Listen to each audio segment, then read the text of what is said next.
पूरे देश को ये बताने आया हूं कि हमने 3 कृषि कानूनों को वापस लेने का, रिपील करने का निर्णय लिया है।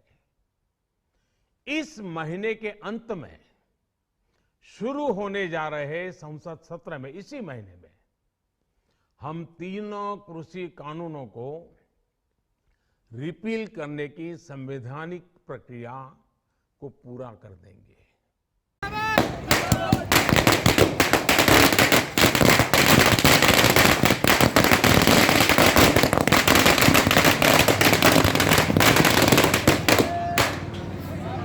यहाँ के किसानों ने भी ये ठाना किया कि जब तक ये आंदोलन चलेगा किसान अपने घर में जाएगा। ये पता तो हमारे बीच में पधारे मुख्यमंत्री जी, उनसे अनुरोध करता हूँ कि वो आए और अपना संदेश आपके बीच में दें।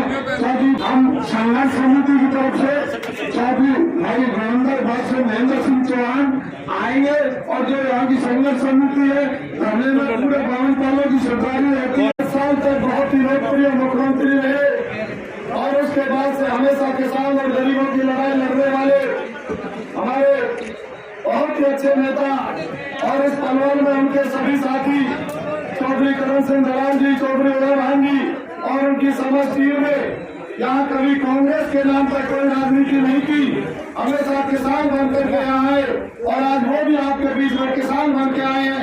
मैं तमाम संघर्ष समिति के साथियों की तरफ से, 52 पालों के सरकारों की तरफ से मैं उनका यहाँ पहुंचने पर हार्दिक स्वागत करता हूँ। मैं आपको बधाई देता हूँ कि आपका संघर्ष आज रंग रहा है। आज भारतीय जनता पार्टी के वो टट्टू जो मजाक उड़ाया करते थे, माहौल किया करते थे इस किसान आंदोलन का, आज वो आंखें मिलाने की हिम्मत नहीं कर रहे हैं। आज वो नजरें चुराते हुए फिर रहे हैं।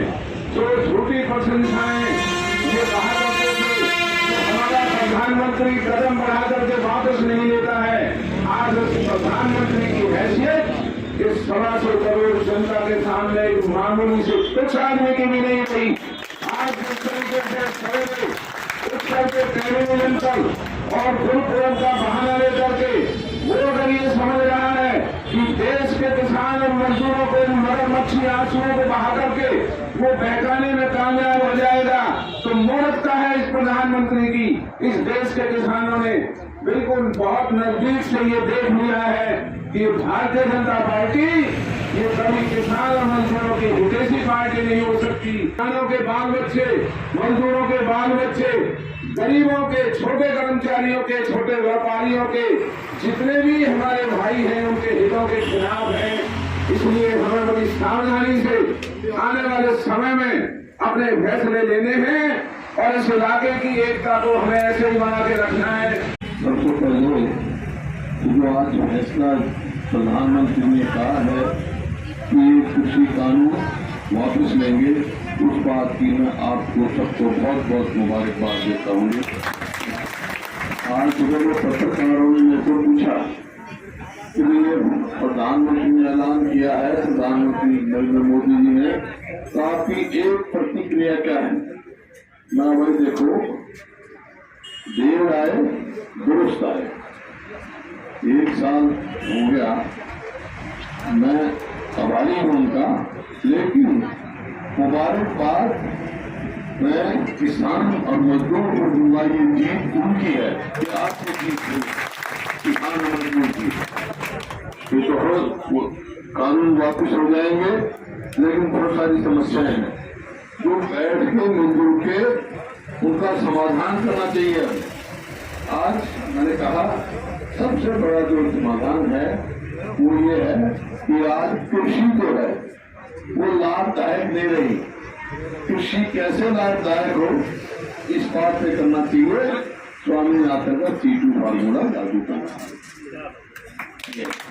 और दूसरा यहाँ पे हरियाणा का संबंध है। हरियाणा में बहुत सारे मेरे किसान भाई जो टीकरी बॉर्डर पे कोई संगू कोई कहीं उनकी मृत्यु उसका हार्ट अटैक हो गया, तो हुआ असेंबली का सेशन हुआ, हमने श्रद्धांजलि दी थी उनको और सरकार से आग्रह किया था, हरियाणा सरकार से, कि भाई इनको शहीद का दर्जा दो और इनके परिवार को 1-1 नौकरी दो और मुआवजा दो। तो आज तो ये कृषि कानून वापस हो गए, तो मेरा पुरजोर हरियाणा सरकार से, जो CLP का नेता हूँ, हमारी लेजिस्लेटिव पार्टी जो थी संघीय पार्टी, हमने तो जो कर सकते थे मदद की, तो उनके घर घर जाके भी मदद की जो हमने की। और आज मैं हरियाणा सरकार से फिर कहता हूँ कि भाई जो जिन किसान की मृत्यु हुई, जो स्वर्ग हो गए, स्वर्गवास चले गए, उनके परिवार में एक नौकरी का मुआवजा दिया जाएगा। और आज फिर से मैं तो ज्यादा यहाँ कोई राजनीतिक बात नहीं करता हूँ, किसानों का हाँ की बात वो तो है, वो तो मेरी रिपोर्ट से है, क्योंकि लागत आपकी बढ़ रही है, आमदनी घट रही है, कृषि लाभदायक कैसे हो, उसका तो तरीका है कि सूखी फॉर्मूला स्वामीनाथन का इस्तेमाल करवा MSP के लिए, वो ही एक रास्ता है जो कृषि को लाभदायक बना सकता है। मैं कोई और राजनीतिक लंबी चौड़ी बात नहीं, बस इस बात में मेरे को आज की है कि आपका इतना लंबा संघर्ष शायद ही कभी मैंने देखा नहीं अपने जीवन में। आज़ादी की लड़ाई तो हमारे पूर्वजों ने लड़ी, मैं तो आज़ादी के बाद पैदा हुआ, लेकिन इतना लंबा संघर्ष और किसी वर्ग किसान मजदूर का मैंने देखा नहीं। जो आप लोगों ने 1 साल तक जैसे कहने घर भी नहीं गए, इस प्रकार का चलाया है और इसमें आपको कामयाबी मिली है, इस बात की मेरी आपको बहुत बहुत बधाई, धन्यवाद। हुड्डा जी, आपने कहा था कि हरियाणा में जो नौकरियां हैं वो परचून की दुकान पे बिकती है। खट्टर जी ने कहा था कि हुड्डा जी हमें बताएं कि कौन सी परचून की दुकान पे बिकती है। रोज आप देखा कल एक वो पकड़ा 1 करोड़ रुपए, इतने पेपर लीक हुए हैं। और मैं नहीं कह रहा हूँ, अखबारों में आई है फलानी नौकरी 10 लाख रुपए की, फलानी नौकरी 5 लाख रुपए की। ये SS कमीशन के मेंबरों पे हुआ, SS कमीशन का, HSS कमीशन का चेयरमैन सस्पेंड करना पड़ा, और इससे ज़्यादा क्या समझती है।